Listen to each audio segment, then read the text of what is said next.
Discovery na escola. Neste episódio de Discovery na Escola, aprenda sobre um animal que pode viver um século e jejuar durante um ano em Tudo sobre Crocodilos. Veja como suas mandíbulas podem imprimir 16 toneladas de força. Depois deslize no cenário e dê uma olhada assustadora nas serpentes em Tudo sobre Cobras. Descubra como estas andarilhas desprovidas de pernas florescem há mais de 100 milhões de anos. E fique atento às perguntas, atividades e recursos após cada segmento.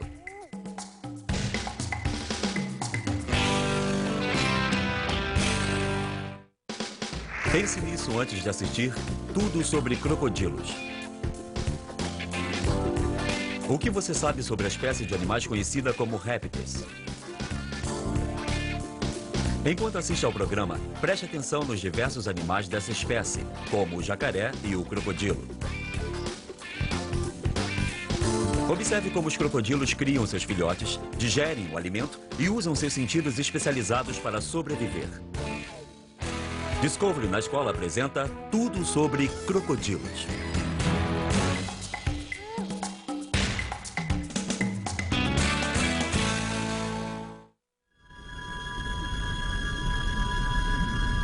Que tipo de animal eclode de ovos, mas consegue galopar tal qual um cavalo ou cruzar um oceano? São os mesmos animais que podem passar um ano sem se alimentar, viver um século e que pacientemente observaram o surgimento e o desaparecimento dos dinossauros. Aparentemente, poucas doenças os afligem. E tendo corações mais avançados do que os de qualquer outro animal na Terra, eles detêm a chave para o avanço científico decisivo. Predadores de alto desempenho, eles continuam sendo os senhores de seus domínios.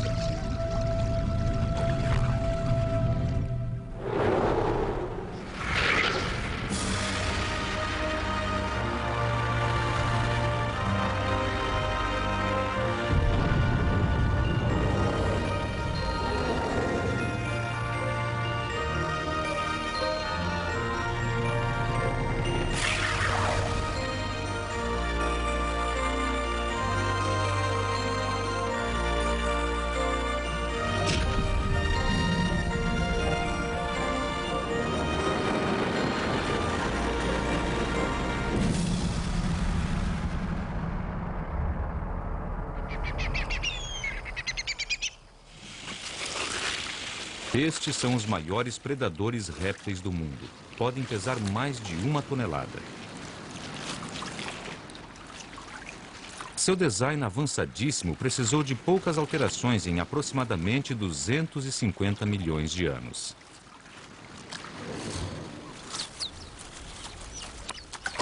Ao desaparecer na água, resta somente um periscópio altamente sensível sobre a superfície. Olhos que enxergam à noite tão bem quanto durante o dia, capazes de observar todos os movimentos. Ouvidos ocultos estão escutando, enquanto narinas pouco expostas completam a vigilância no convés superior. Mas esta é a ponta do iceberg. Abaixo da superfície, este predador imóvel está alerta a movimentos, percebendo vibrações na água através da pele.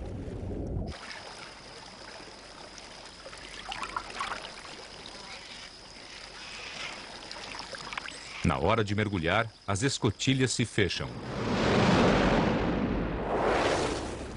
Uma aba na parte posterior da boca sela a garganta e as passagens de ar. Ouvidos e narinas são desativados e uma membrana através da qual é possível enxergar desce sobre os olhos. Caçadores furtivos da água, eles se infiltraram em pântanos e rios em todas as terras de clima quente do planeta. Coletivamente são conhecidos como crocodilianos e atualmente há mais de 20 espécies distintas. Os aligatores são abundantes nos Estados Unidos, enquanto seus primos próximos, os caimões, se difundem pelo sul até a Argentina. Cosmopolitas, os crocodilos estão muito dispersos das Américas à África, da Ásia tropical ao Pacífico. No entanto, o único alligator fora da América é um primo distante, da China. Em vidas que podem chegar a 100 anos, eles desgastarão alguns milhares de dentes. Com 60 ou mais dentes na boca, um crocodilo consegue pegar praticamente tudo. Mandíbulas poderosas são ferramentas de morder com a força de várias toneladas. Todavia, com pouca alavancagem para sua abertura, elas podem ser mantidas fechadas por uma forte tira de borracha. No entanto, para a maioria dos crocodilos, mandíbulas mais estreitas e pontiagudas são mais adequadas a uma dieta bastante diversificada, de minúsculos pitus a pesados gnus. Porém, a diferença é mais do que uma simples questão de forma. Ao contrário dos aligatores, os crocodilos são adaptados para sobreviver no mar. Glândulas na língua eliminam o excesso de sal, mantendo em equilíbrio os fluidos corporais.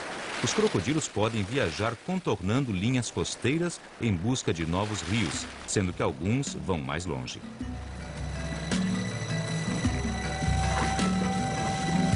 Os crocodilos de água salgada são verdadeiros nadadores olímpicos. Às vezes empreendem jornadas épicas de centenas de quilômetros para alcançar ilhas oceânicas remotas. Não é um crocodilo nem um alligator. Uma criatura estranha se aquece às margens de um rio indiano, um gavial. Com uma narina bulbosa, repugnante, o macho pode chegar a 6 metros, mas é inofensivo aos humanos. Mandíbulas com forma de espadim, com dentes pontudos como agulhas, são armas letais para apanhar peixes escorregadios, e o gavial come pouco mais do que isso. O rio Luangwa, no Zâmbia. Os últimos 20 milhões de anos ofereceram aos crocodilos residentes um cardápio em constante mudança. Nem sempre em porções simples de serem manejadas, nem fáceis de serem retiradas das margens.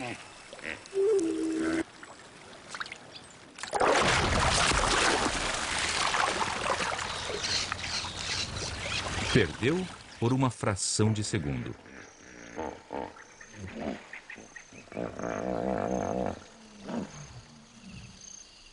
A brisa noturna traz o bafo de carne apodrecendo e a promessa de um festim. Para os crocodilos, bem entendido. Apesar de parecer guloso, um crocodilo come porções surpreendentemente pequenas. Seu estômago é pouco maior do que uma cabeça humana.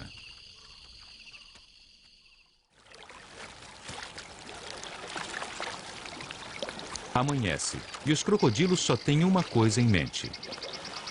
As barrigas podem estar cheias, mas para digerir a refeição, eles primeiro têm que acender o forno.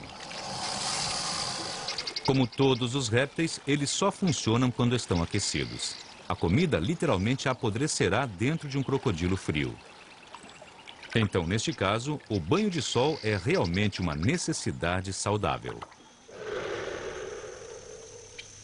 Enquanto um crocodilo relaxa, estruturas ocultas dentro de seu lombo estão ocupadas absorvendo calor. Este é um alligator se aquecendo ao sol, pelo menos é o que o olho humano vê. No entanto, uma câmera sensível ao calor revela algo mais: painéis solares embutidos ao longo do dorso. As saliências brilham mais quentes do que o resto do corpo. Porque estas cristas em miniatura estão absorvendo o calor do sol. Cada uma incorpora um disco ósseo envolto por vasos sanguíneos diminutos. O calor é absorvido através da pele e transferido à corrente sanguínea.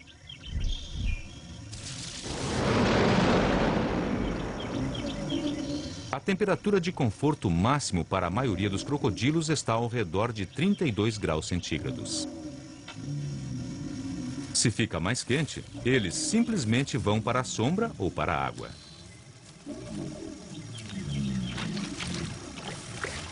Alternando-se entre a água fria e as margens cálidas de um rio, eles controlam a temperatura corporal com uma variação de poucos graus.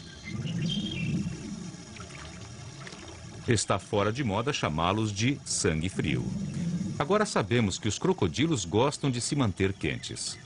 O uso eficaz que fazem da energia solar lhes confere uma grande vantagem sobre outros animais. Chova ou faça sol, Aves e mamíferos aquecem seus corpos a partir de dentro, queimando combustível. Este é um passaporte para climas frios. No entanto, eles têm de trabalhar ativamente para manter as fornalhas alimentadas. Grama por grama, uma ave usa 20 vezes mais energia do que um crocodilo e ingere 50 vezes mais alimento.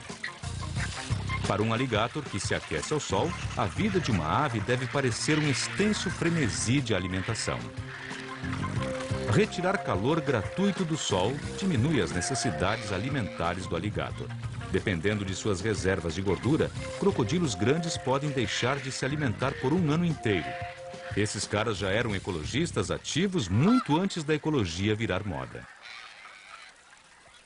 Não é de se surpreender que eles fiquem tão escarrapachados. Eles estão jogando um jogo de espera que mataria todos nós de tédio. No entanto, não se deixe enganar pela sua imobilidade. Os crocodilos podem irromper com um poder incrível.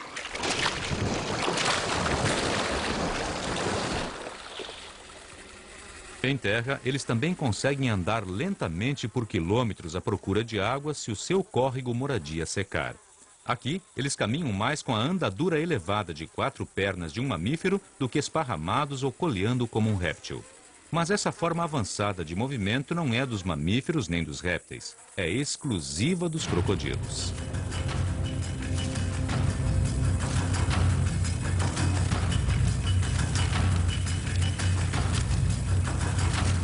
Exceto em contos de terror, nenhum crocodilo vivo hoje vai caçar você para comer.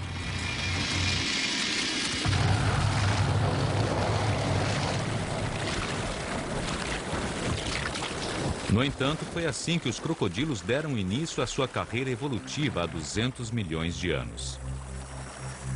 Pequenas espécies protótipo, com menos de 1 metro de comprimento, realmente corriam atrás de suas presas.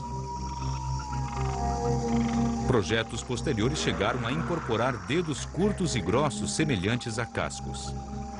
Esses crocodilos saltitantes devem ter sido predadores infernais.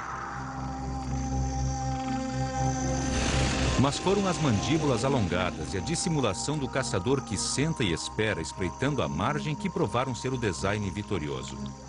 É uma fórmula que já foi usada por muitos animais diferentes, como este pleurossauro colossal, um caimão de 10 metros com uma narina do tamanho de um balde no focinho. Imagine o máximo, um crocodilo do tamanho de um tiranossauro rex. Ele foi um exterminador de dimensões gigantescas, um matador de dinossauros nos pântanos do delta do Mississippi. O Dinosuchus foi um predador de 7 toneladas. Não há marcas de dentes aqui. Esta é uma cirurgia de ponte de safena e, para muitos, é uma cirurgia de alto risco, o último recurso. E alguns animais chamados primitivos estão prestes a nos ajudar. Se pudéssemos aprender um pouco mais sobre seus estupendos corações.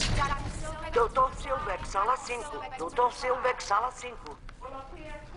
As artérias que alimentam os nossos corações podem ficar bloqueadas em nível crítico.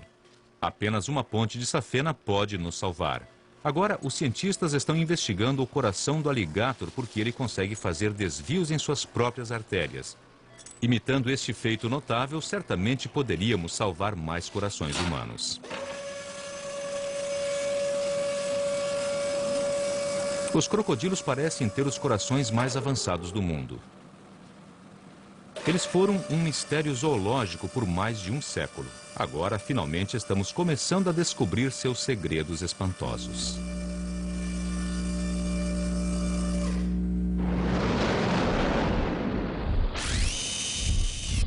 Assim como os nossos corações, o do alligator é dividido ao meio.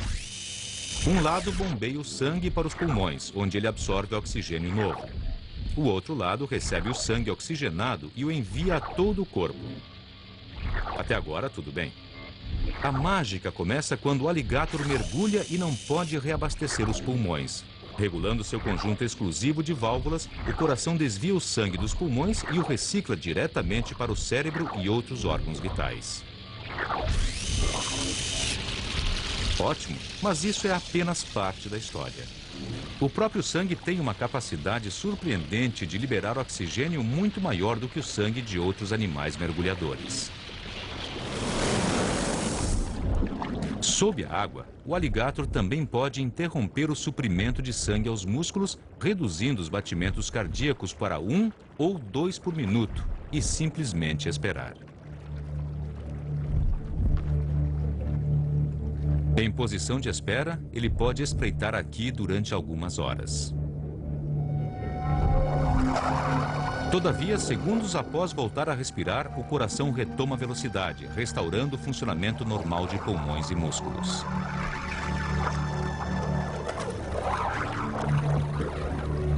Estes animais são majestosamente adaptados para nadar.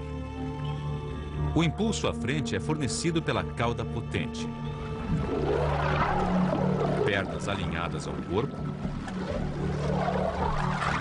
flutuação e uma postura ajustada via suprimento de ar aos pulmões. Em termos de grandiosidade e economia, há poucos nadadores melhores do que eles. Sobreviver durante o primeiro ano é o maior desafio de um crocodilo. Sozinho, as chances são poucas. No entanto, as mães crocodilos são notavelmente zelosas e ajudam sua prole a lutar pela chance de sobreviver. A partir do momento em que bota perto de 50 ovos, o crocodilo guarda seu ninho noite e dia. Por 2 meses, a ninhada esteve incubando num monte de vegetação em decomposição. O ar se enche agora com os gritinhos dos pequenos crocodilos. Instintivamente, ela é atraída ao monte do qual o som é emitido. Ela responde abrindo o ninho. Os movimentos dela, por si só, são suficientes para estimular a eclosão dos ovos que estão embaixo. E o chamado dos irmãos encorajará outros a emergir, disparando uma reação em cadeia.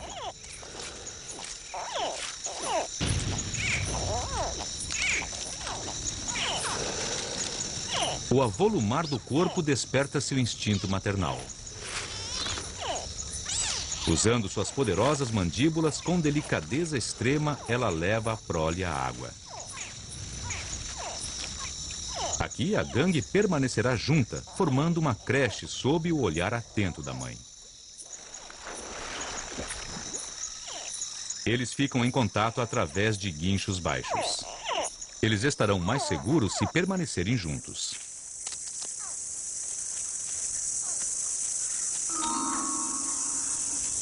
No entanto, ninhos desprotegidos e filhotes são alvos fáceis. Desta vez, o caçador se torna a presa. Lagartos monitores vasculham as margens recolhendo recém-nascidos.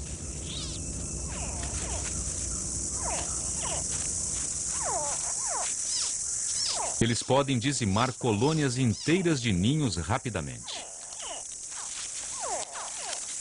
Para sobreviver, os recém-nascidos precisam encontrar um abrigo o quanto antes. Mas que lugar é seguro? O bombardeio aéreo de milhares e águias é uma ameaça constante.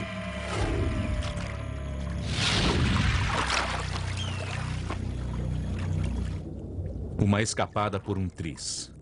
Mas ainda não acabou.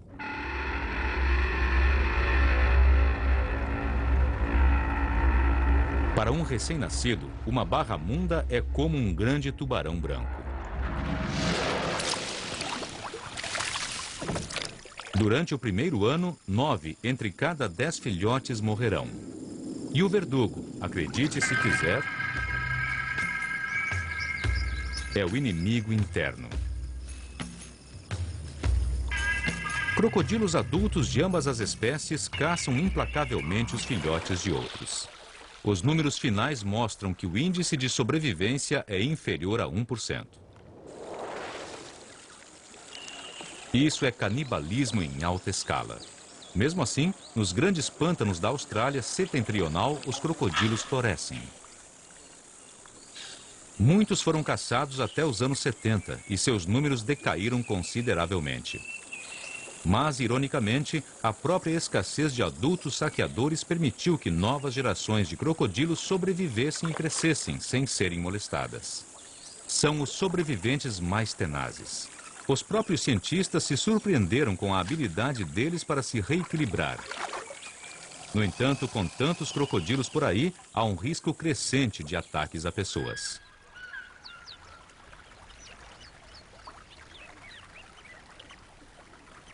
Na África, um ano ruim vê centenas arrebatadas por crocodilos do Nilo.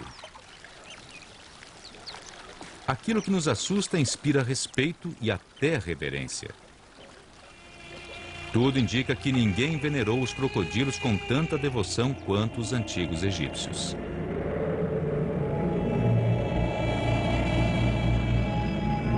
Eles faziam reverências diante do deus crocodilo, Sobek, e criavam crocodilos com rituais e cuidados pródigos.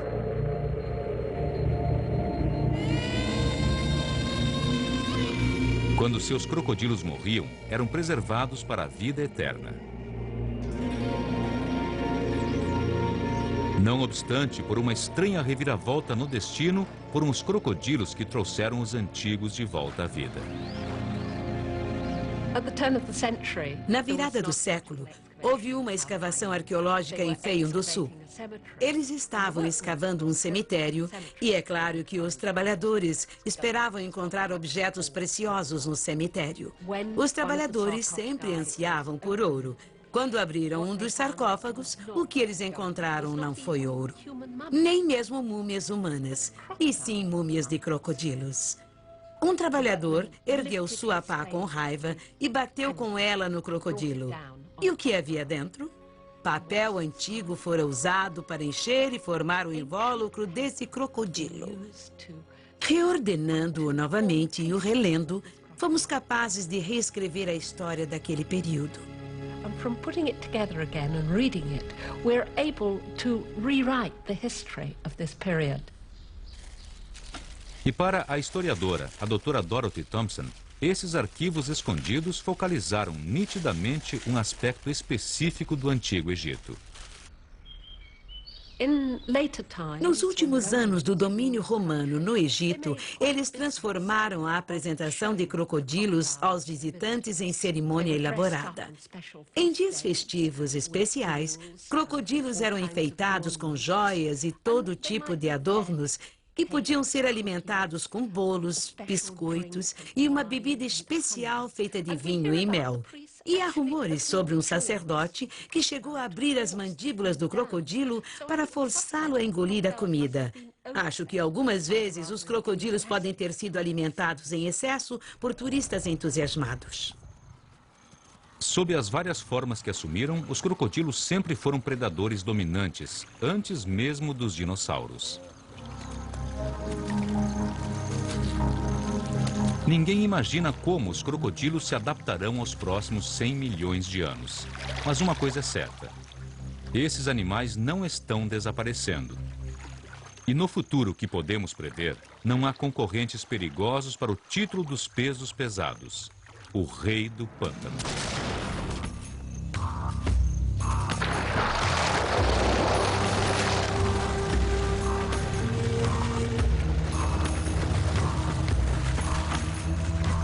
Continue conosco. A seguir teremos debates, perguntas, atividades e recursos em Discovery na Escola.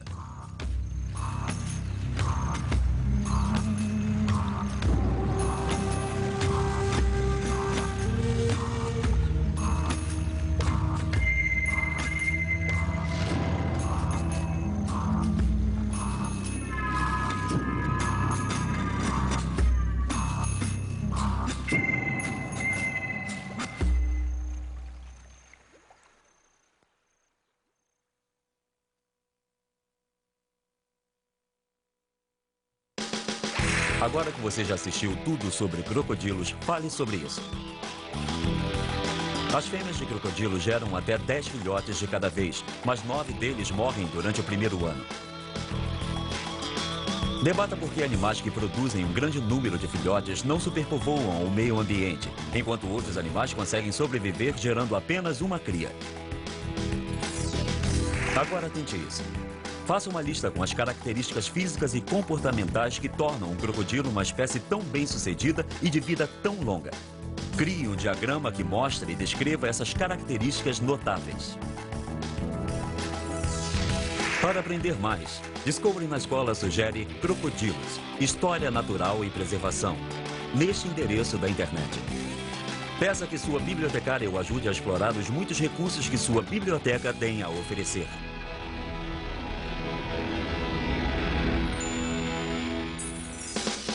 Pense nisso antes de assistir Tudo sobre Cobras. O que você sabe sobre as cobras? A que climas distintos elas se adaptaram? Você já viu uma cobra em seu habitat natural ou em um zoológico? Que características das cobras o surpreenderam? Enquanto assiste ao programa, anote como as cobras conseguem comer presas muito maiores do que o tamanho de suas bocas abertas e como o veneno afeta a presa. Discovery na Escola apresenta Tudo sobre Cobras.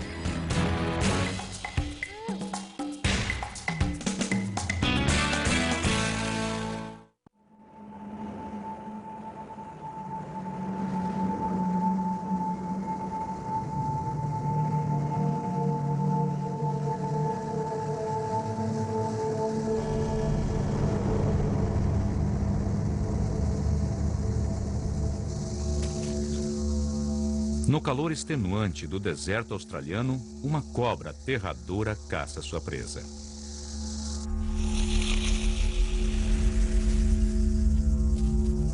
Como armamento, ela leva pouco mais de 1/100º de grama de veneno, que é tão potente que pode matar 250 mil camundongos. Ninguém sabe ao certo o motivo dessa cobra precisar ter em sua boca o equivalente animal a uma bomba atômica.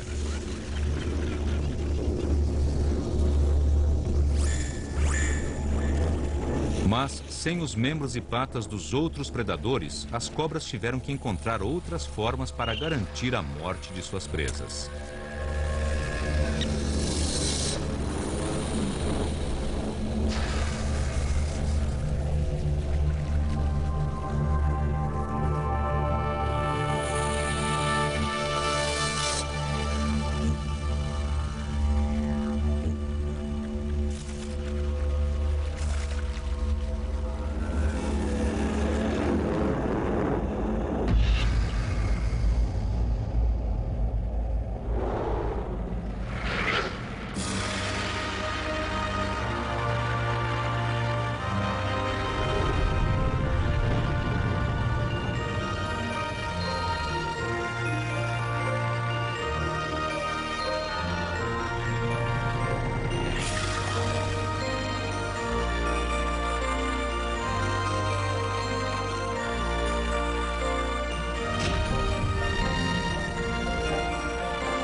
Antes de aparecer o primeiro ser humano, as cobras já existiam há mais de 100 milhões de anos.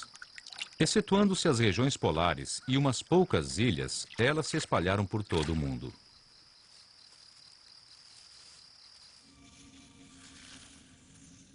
Apesar de todas as cobras terem o mesmo planejamento corpóreo básico, há amplas variações sobre o tema.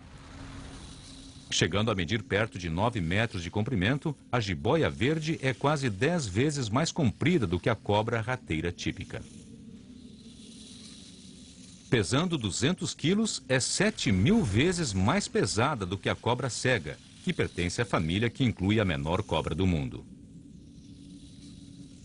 Há cerca de 2.700 espécies distintas de cobras.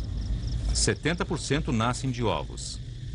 As demais nascem vivas após lutar para se libertar de um saco vitelino.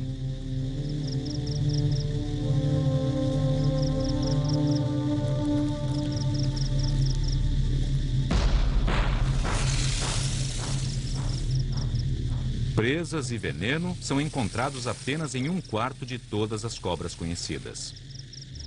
No entanto, todas as espécies têm métodos de ataque e defesa adaptados a habitats que variam da floresta tropical ao deserto.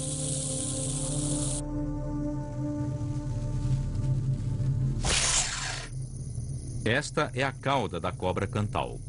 Para uma rã, pode parecer uma minhoca, mas não por muito tempo. Depois de tentada, a rã deixa de ser predadora, transformando-se em presa numa única investida. Das copas das árvores às profundezas dos oceanos, as cobras transformaram uma aparente desvantagem num sucesso evolutivo. Criaturas sem membros são sobreviventes surpreendentes e às vezes aterrorizantes.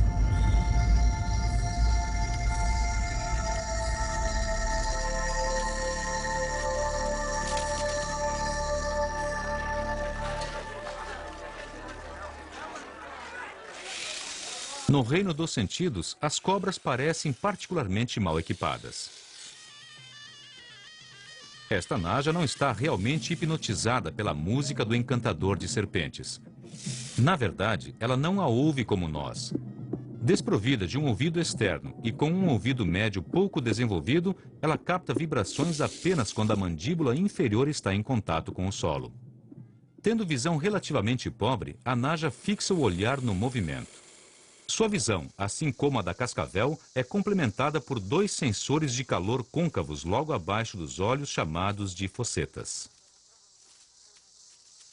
As fossetas possuem diminutas células receptoras sensíveis a mudanças de temperatura de 1 milésimo de grau centígrado.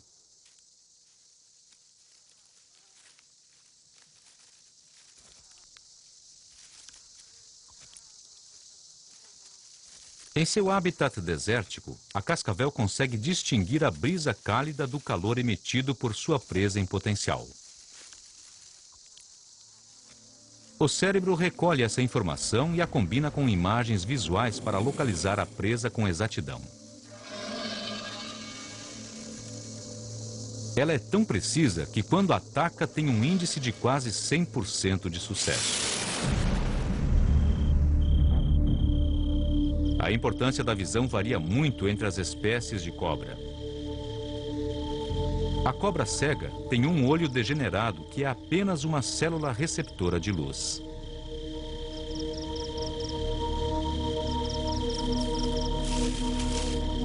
Os olhos de muitas cobras noturnas são tão sensíveis que durante o dia elas contraem a íris, que vira uma fenda.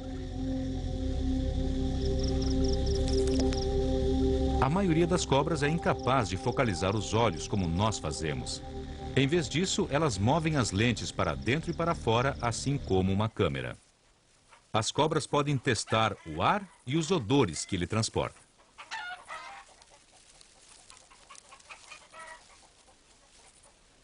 Um dispositivo especializado, denominado órgão de Jacobson, é encontrado em todos os répteis. Nas cobras, as extremidades gêmeas da língua sugam moléculas odoríferas do ar e as depositam dentro deste órgão, transmitindo a informação ao cérebro.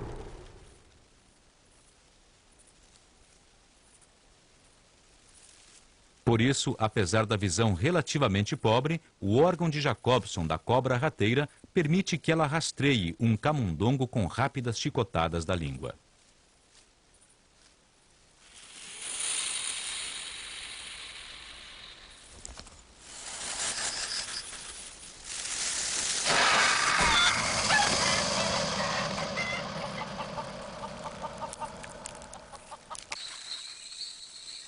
A jiboia verde tem as mesmas armas de caça. O que varia é a presa.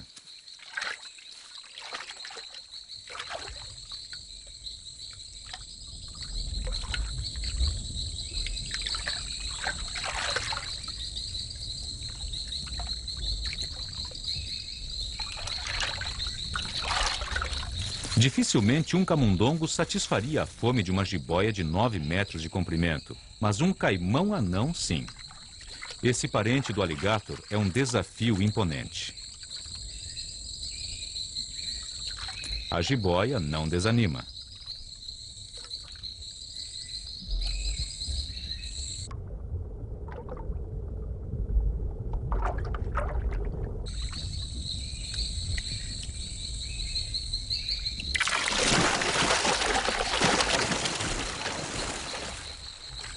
Mas como é possível que uma cobra devore um animal maior que sua boca?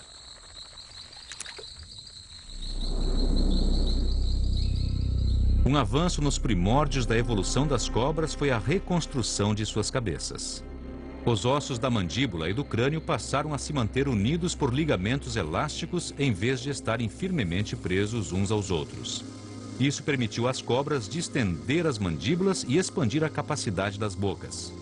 Elas também dividiram a mandíbula no queixo, permitindo que ela se separe e se abra ainda mais. Elas usam as presas pontudas que apontam para trás para segurar a presa e não para mastigá-la nem dilacerá-la, como outros predadores o fazem. Apenas um quarto de todas as espécies de cobras projetou dentes ampliados com um sulco ou tubo oco no centro, semelhante a uma agulha hipodérmica.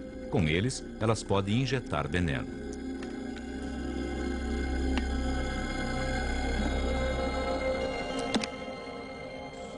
O veneno é produzido por glândulas salivares alteradas, encontradas na parte superior da boca da cobra.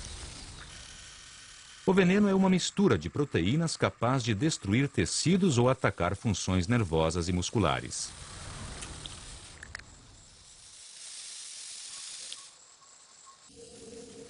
As cobras não são simplesmente predadores, também são presas e têm formas criativas de defesa. Esta naja, que cospe vermelho, lança o veneno na direção dos olhos do atacante. A cobra amarela expande sua crista, objetivando aparentar ser maior do que realmente o é. A venenosa víbora de escamas cerradas é encontrada na África e em partes da Ásia, em áreas de densa população humana. Ela avisa sua presença letal roçando escamas intensamente eriçadas na lateral do corpo.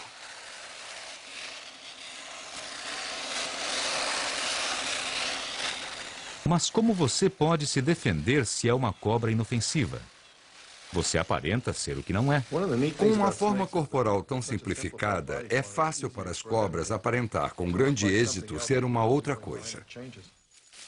Estas são as cores do perigo. Pertencem à cobra coral venenosa.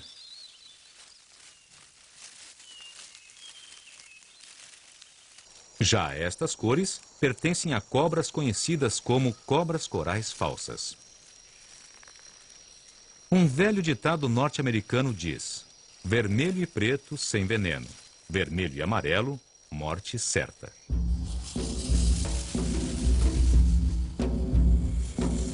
Todas as 2.700 espécies de cobra da atualidade descendem de um ancestral comum. Infelizmente, o registro fóssil é tão pobre que sabemos pouco sobre os detalhes da evolução das cobras. Alguns dos melhores indícios estão em evidências atuais e não em restos fragmentados do passado.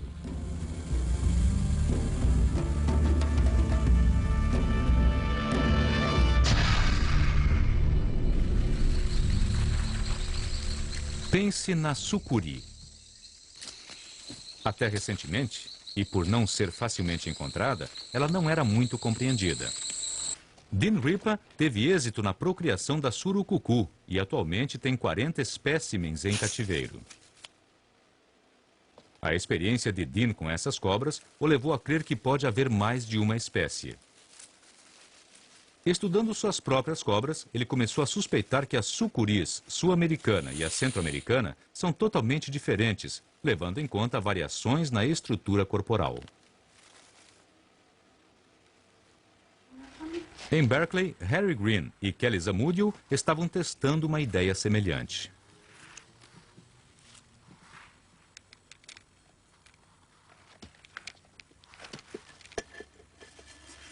Estudando o DNA da sucuri, eles chegaram a resultados surpreendentes. Eles descobriram que o que se pensava ser uma única espécie, na realidade, são 3 espécies. Isto fornece indícios para entender como as cobras modernas evoluíram.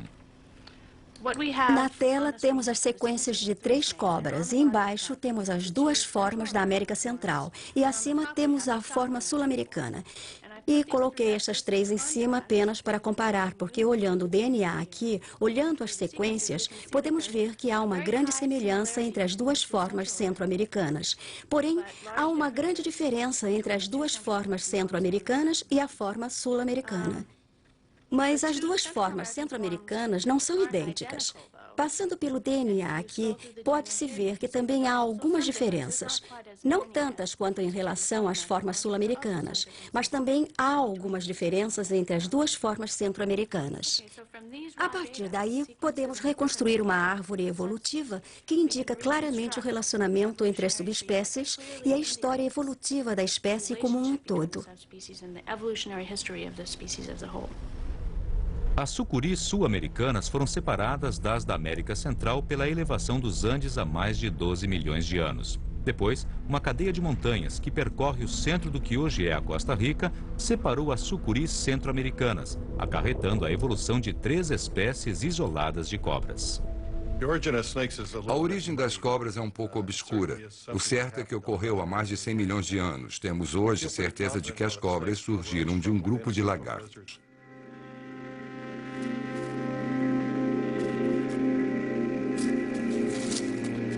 Quaisquer que fossem esses lagartos, imagina-se que num ponto crítico eles se tornaram criaturas que viviam em covas, o que desencadeou uma mudança fundamental no projeto do corpo. Se observarmos estes grupos de lagartos, a perda dos membros e o alongamento do corpo ocorreram evolutivamente, repetidas vezes, provavelmente dúzias de vezes. É como se alguns grupos de lagartos experimentassem perder as pernas, tornando-se criaturas mais longas e rastejantes. Atualmente, restam poucas espécies. Uma delas realmente deu certo, a das cobras.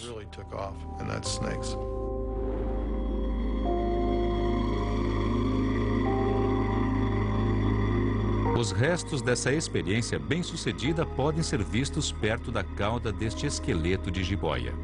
Aguilhões diminutos que outrora foram pernas traseiras se projetam através da pele de jiboias vivas. Mas para sobreviver, as cobras dependem de um complexo sistema de fibras musculares e tendões envolvendo até 300 costelas.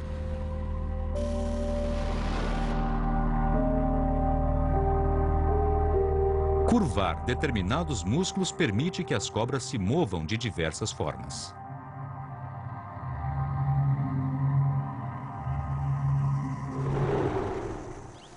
Cobras grandes e volumosas se movem de forma similar às lagartas. Uma onda de atividade muscular viaja da cabeça à cauda.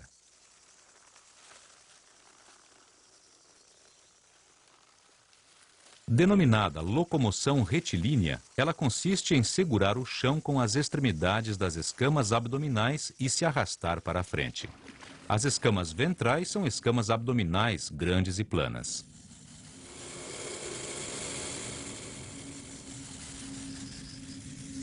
Elas se prendem às costelas por uma série de músculos.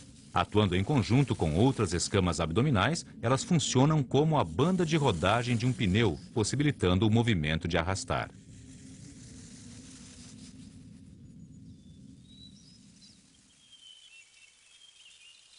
Essas escamas são tão eficazes que algumas cobras, como a cobra rateira, conseguem se elevar verticalmente.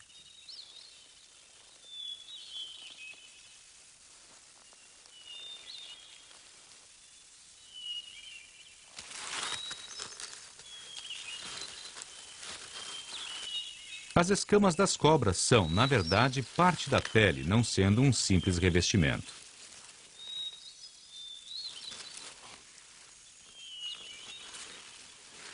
Elas protegem a cobra, além de permitir elasticidade e flexibilidade consideráveis. Mas o uso de suas peles pode ser tão variado quanto seus padrões e cores.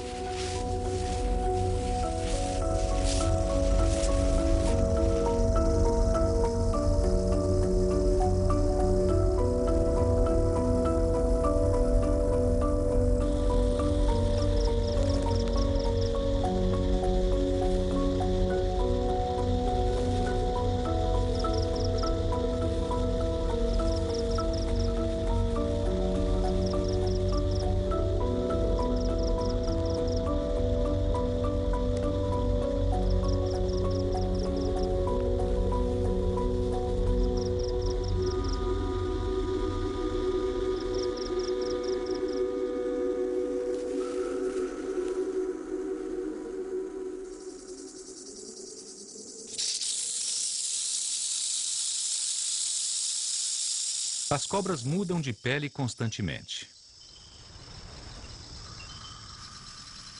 Células vivas abaixo da superfície se separam e se juntam às células de cima. Na medida em que as células antigas se rompem, a pele externa da cobra fica mais espessa e pronta para ser descartada. O sinal mais claro da transformação por vir é quando uma escama transparente que recobre o olho adquire uma coloração leitosa. Com a ajuda de um tronco ou de uma pedra contra a qual se roça, a cobra literalmente rasteja para fora da pele, um processo conhecido como muda.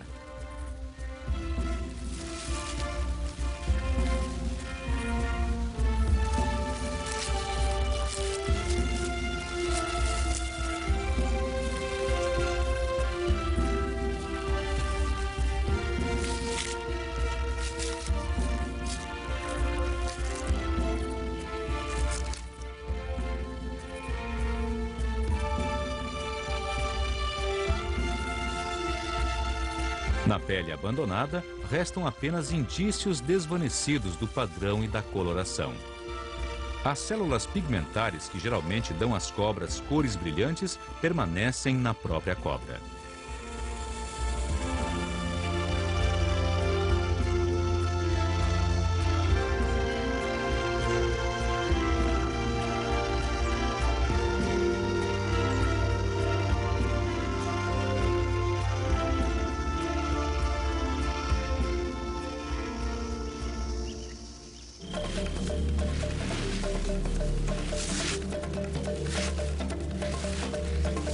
As cobras adaptaram os seus métodos limitados de locomoção para que funcionem numa grande diversidade de habitats.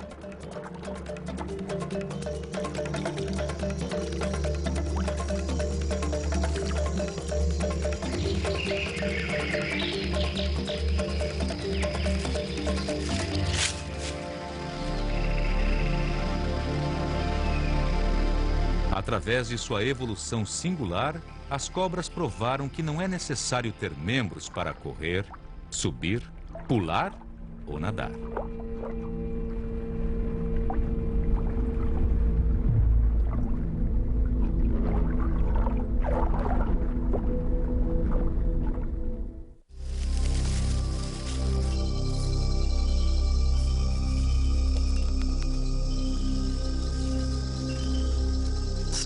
As cobras existem na Terra há milhões de anos e, pelo que me parece, deverão continuar existindo por outros milhões de anos. Desde que não haja nenhuma interferência com elas, não há razão para não se acreditar nisso. Elas são extremamente bem adaptadas ao ambiente no qual vivem.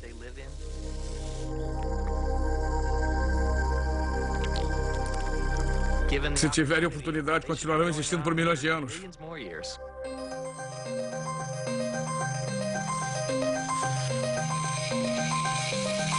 Versão brasileira Sincrovídeo.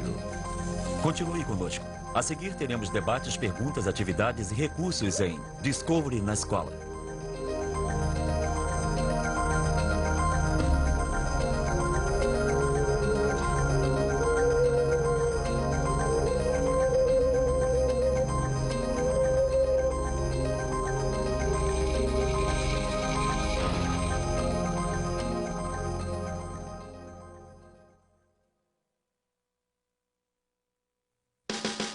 Agora que você já assistiu tudo sobre cobras, fale sobre isso.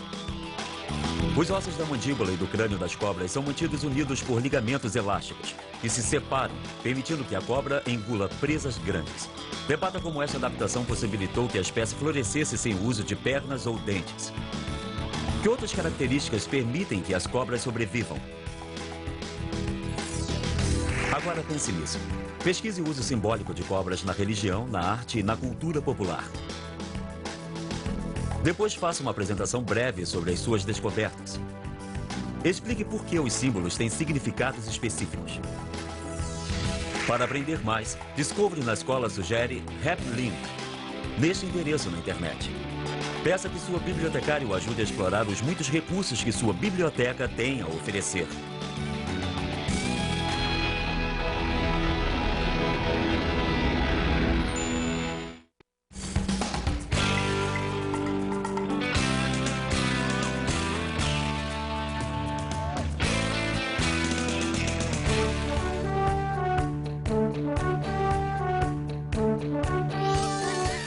Obrigado.